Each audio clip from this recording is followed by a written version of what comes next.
Open the seat post clamp and pull out the seat post.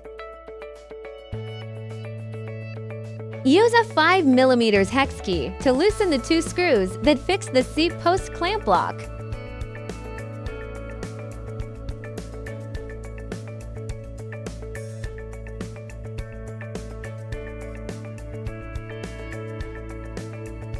Remove the seat post. Place the nut in the groove of the clamp block.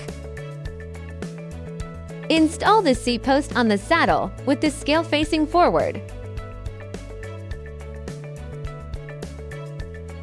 Put in the seat post clamp block.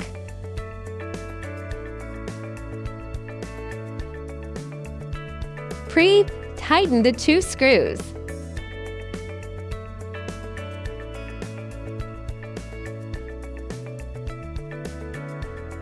Confirm that the position is within the scale line. Tighten the 2 screws.